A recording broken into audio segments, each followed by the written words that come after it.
Assalamualaikum warahmatullahi wabarakatuh.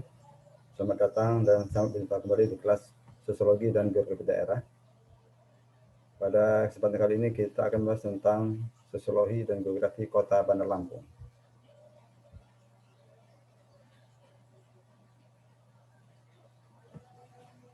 Agenda yang kita bahas, yang pertama adalah tentang kondisi alam Kota Bandar Lampung, kemudian topografi Kota Bandar Lampung, hidrologi Kota Bandar Lampung, serta pertumbuhan penduduk dan perkembangan kebudayaan. Kita mulai dari kondisi alam Kota Bandar Lampung yang terdiri dari iklim, topografi, dan hidrologi. Batas-batas daerahnya, Kota Bandar Lampung menjadi pintu gerbang utama Pulau Sumatera dan memiliki peran yang sangat penting. Selain dalam kedudukannya sebagai ibu kota Provinsi Lampung, juga merupakan pusat pendidikan, kebudayaan, dan perekonomian bagi masyarakat Lampung. Secara administratif, batas daerah Kota Bandar Lampung adalah sebelah utara berbatasan dengan Kecamatan Natar, Kabupaten Lampung Selatan. Sebelah selatan berbatasan dengan Kecamatan Padang Cermin, Kabupaten Pesawaran, dan Kecamatan Ketibung, serta Teluk Lampung. Kemudian sebelah barat berbatasan dengan Kecamatan Gedong Tataan dan Padang Cermin dari Kabupaten Pesawaran. Serta sebelah timur berbatasan dengan Kecamatan Tanjung Bintang, Kabupaten Lampung Selatan. Adapun kontribusi terhadap transportasi dan logistik, Kota Bandar Lampung memiliki andil yang sangat vital dalam jalur transportasi darat dan aktivitas pendistribusian logistik dari Pulau Jawa menuju Pulau Sumatera maupun sebaliknya, serta memiliki pelabuhan panjang untuk kegiatan ekspor impor dan pelabuhan Frensem yang melayani distribusi batu bara dari Sumatera ke Jawa, sehingga secara langsung Kota Bandar Lampung berkontribusi dan mendukung pergerakan ekonomi nasional. Topografi dari Kota Bandar Lampung.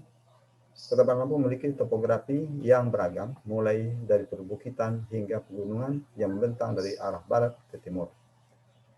Topografi wilayah Kota Bandar Lampung ada sebagai berikut. Ada wilayah pantai, ini terdapat di sekitar Teluk Betung dan Panjang, serta pulau di bagian selatan. Kemudian wilayah landai atau daratan, terdapat di sekitar Kedaton dan Sukarame di bagian utara.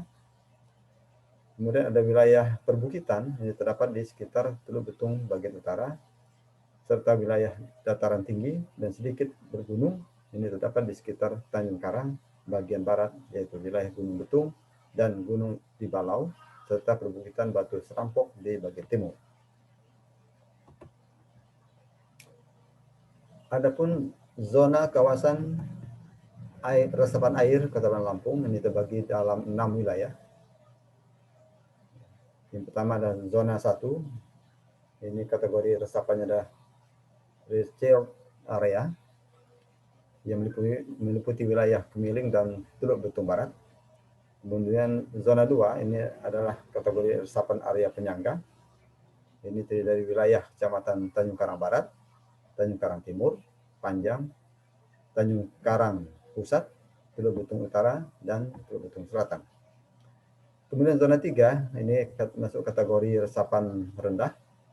Ini berada di wilayah Kedaton, Sukarame, dan Tanjung Karang Barat.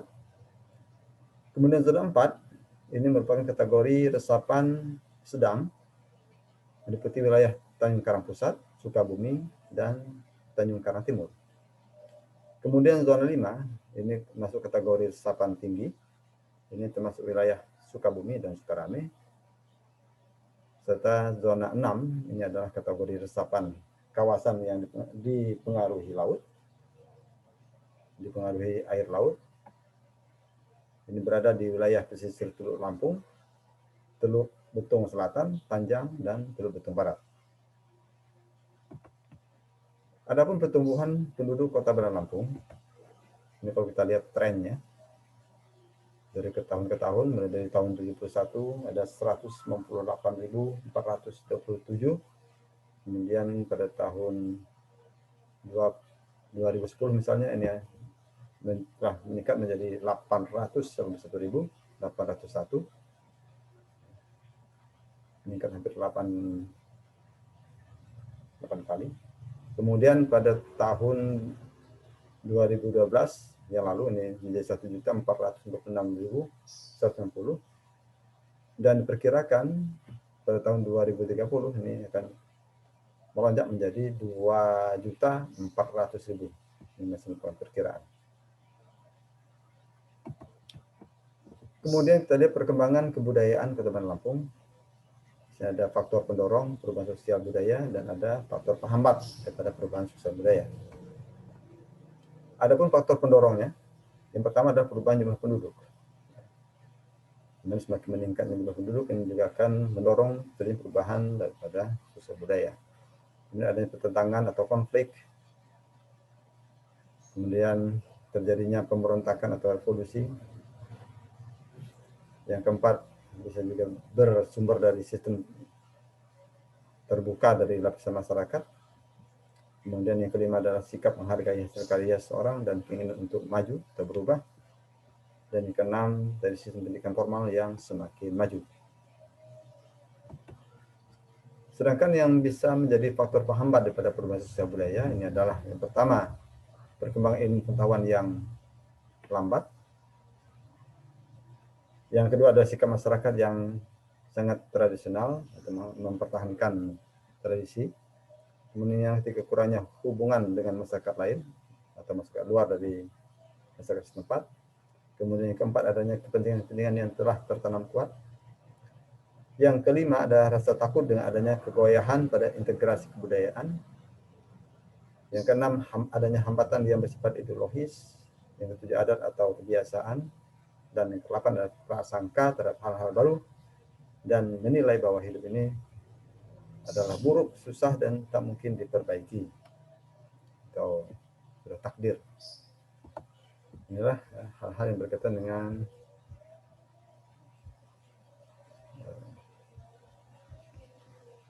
sosiologi dan geografi daerah, khususnya Kota Bandar Lampung.